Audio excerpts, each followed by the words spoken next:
around the country. Pick up the product, walk 3 steps, back 3 steps, walk 3 more steps, and back yet another 3 more steps. Believe it or not, staff are walking and carrying goods tens of thousands of miles every year. It may be keeping them fit, although it's more likely to be giving them back problems. But it's costing your business a lot of wasted time. Business experts have laboured hard and long to come up with a solution. And here it is.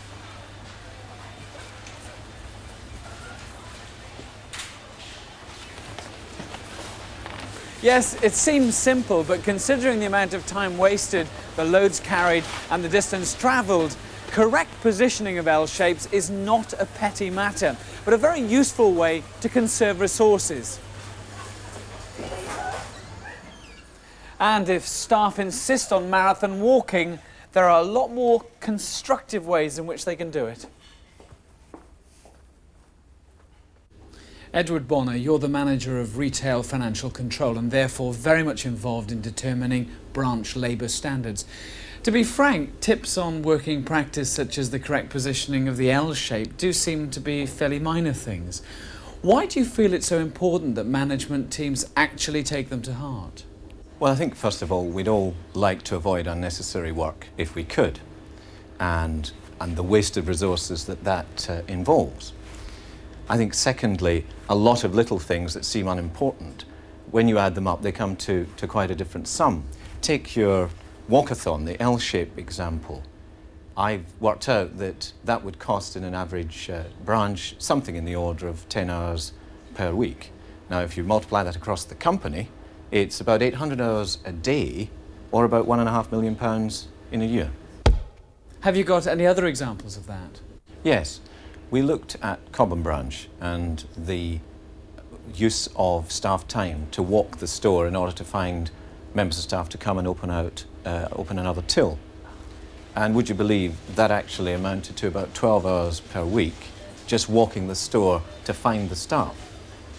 So we've introduced a trial using personal communications, that's bleepers answering back to the telephone at the front end service desk.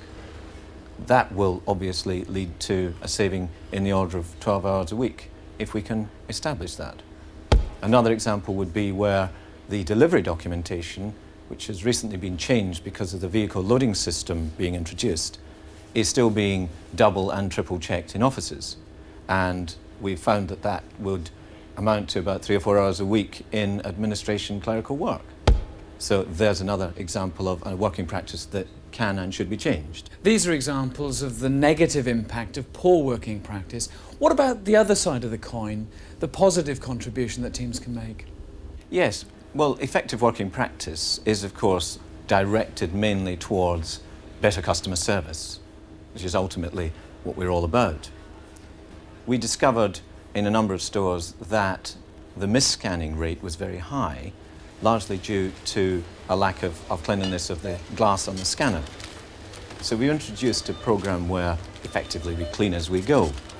The impact of that is to reduce misscans to such an extent that each customer gains a few seconds on going through the checkouts. Now, if you add that up, you get a much more efficient, speedier throughput for every customer at the front end of the store.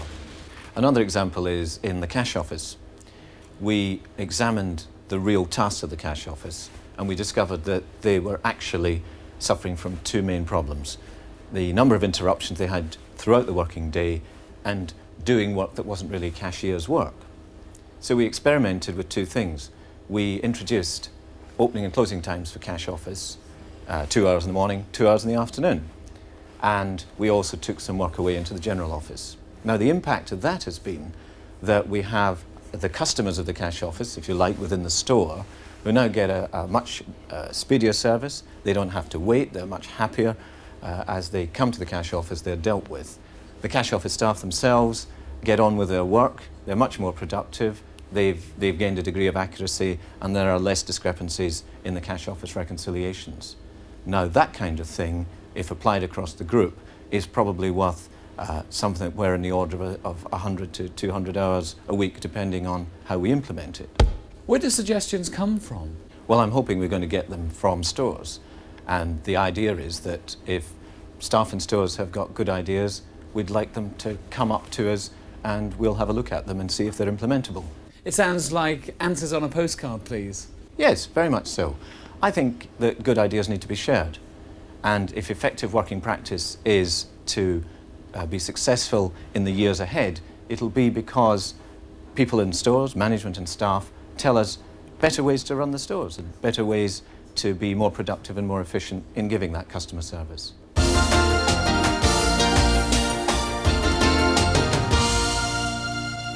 Well, there it is, the Edward Bonner Challenge. Who could resist it? Certainly not our next guest. We often hear about military dictators indulging in a bit of sabre rattling, but our own retail director, well, it's true. Colin Harvey has a brand new sabre to show you, and it really does deliver the goods. Colin, everyone should by now be familiar with Sabre's initial phase, the disposals reporting. After all, it's now 18 months since it first began to be rolled out across the stores. What next for Sabre? Well, it's going to be followed by the installation of the first Sabre ordering pilot at a branch in August. The emphasis here will be on sales forecasting for perishables. That's a radical change for JS ordering systems. Every district will have a branch operating this system before Christmas '93. There seems to have been a strong emphasis put on ensuring that managers understand the system from the outset. Well, yes, of course. We've deliberately taken this top-down approach to implementation because, first and foremost, Sabre is a management tool. It is designed so that store managers will be able to do their work more efficiently. The success of a new system usually comes down to the people who use it. Oh, that's right. Each stage of the development has been prototyped prior to its installation. We've actually operated a simulation of these new systems to allow branch managers to influence the design of the new system. Our experience to date shows that it will be managers who can best decide how to manage their business. And it'll be up to them to manage the system and hopefully add their trading knowledge to the system's potential. If we can turn now to what's been discussed during the programme, we started off with a health and safety update. Yes, I mean, we've adequately covered now the progress from the risk assessments that we've made. But unfortunately, and rather alarmingly, we've done nothing to reduce accidents actually happening in the branch. So what can be done about it? Well, only to progress further what we've done already, and to ensure that managers and staff are all aware that accidents will happen and they must take every reasonable precaution to prevent them happening. We must ensure this safe working place for our staff and for our customers. What did you think of the Mere Green transformation? Oh, it's something that the retail division are justifiably proud of, and me in particular. I'm pleased with the cooperation that we have with development division and the way that everybody pulled together to produce that transformation in 7 weeks. My thanks are to all those people that did all the hard work. I mean, we took the glory in the centre, but it was the people in the division that took the brunt of it all. But something we are very proud of.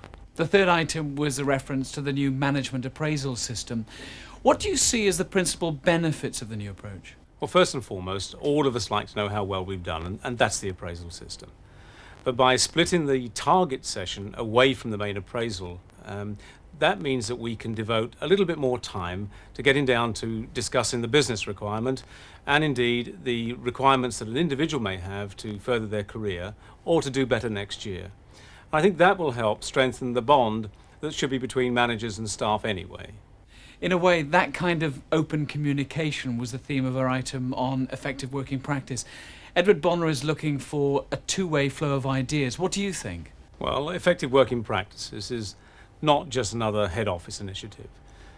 It's a realization that there are ways to do things better and to improve performance in the retail division. What we've got to do is we've got to listen to the thoughts and the ideas of the people who carry out the instructions that we give them. And if we listen to them and if we realize that there is a better way to do things, then I'm sure that that's going to benefit the individual who's working for us and benefit ultimately the company. It's certainly going to put more hours into the business to do the essential things like customer service better than we've done it before. So how can people help? Well, ideas. What we'd like people to do is to send through ideas to us. We would welcome fresh new ideas, anything really that could help their branch run more efficiently. Now, if those ideas are usable, and we will evaluate them in the centre, what we'll try and do is that we'll take the best ideas and we'll go to that person's branch, whoever the member of management may be, and we'll do this next video in their branch, just to show them how we've implemented those ideas. And that's the challenge. Give us a good idea, and we'll go back and do this video, this next retail review, in your branch.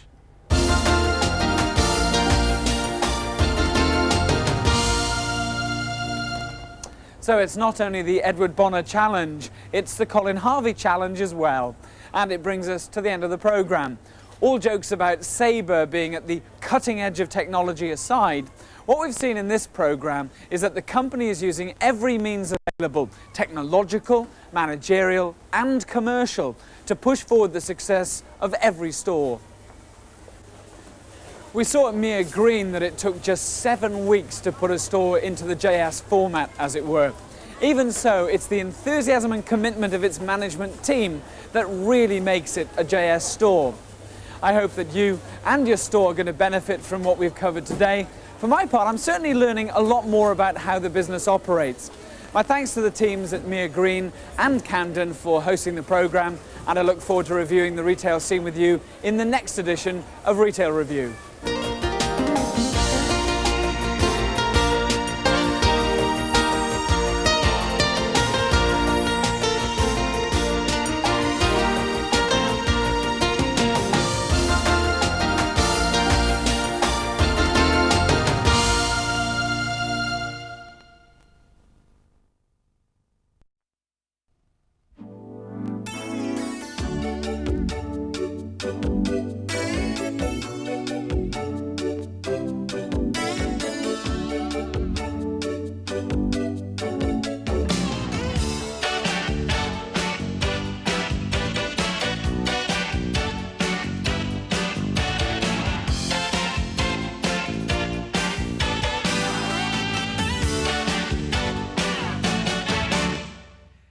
In Retail Review 9, new recipes for bakery management.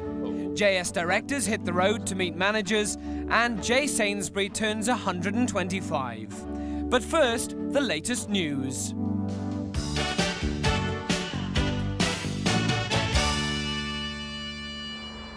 February the 6th, London's Royal Lancaster Hotel and 250 senior managers from throughout the JS Group meet to develop business strategy for the next 2 years. The theme, building a world-class business. It was revealed that world-class status would be achieved through a benchmarking process, matching Sainsbury's performance against other major businesses throughout the world, all leaders in their individual fields. Store managers will be fully briefed at the forthcoming roadshows. And the rest of it has to be...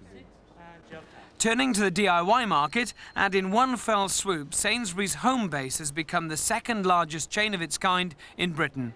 On January the 25th, David Sainsbury and Dino Adriano, chairman and managing director of Homebase, announced the acquisition of the Texas home care business from the Ladbroke Group.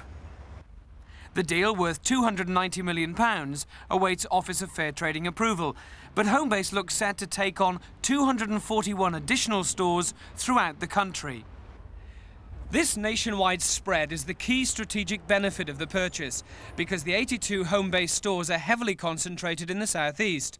The Texas network gives Homebase strong and immediate presence in new regions.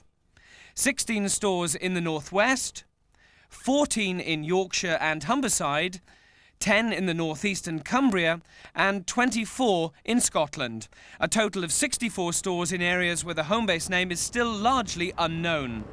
Back in the JS stores, the 125th birthday celebration bonanza got off to a dynamic start on February the 12th. All Sainsbury's, Saver Centre and Homebase stores are offering an action-packed programme of entertainment, exciting offers and prize opportunities for customers and their families. 125 cars will be won, as will more than £1 million worth of other prizes. And each store gets to play its part by recognising and rewarding all manner of positive activity in its own local community. Stores will be seeking the groups and individuals who have something special of their own to celebrate. they'll receive a very special prize, a JS 125th birthday cake and £125 in cash. This will be the biggest and best birthday celebration that shoppers have ever seen. And all the free gifts, the prizes and awards are Sainsbury's way of saying a big thank you to the customers who've supported the company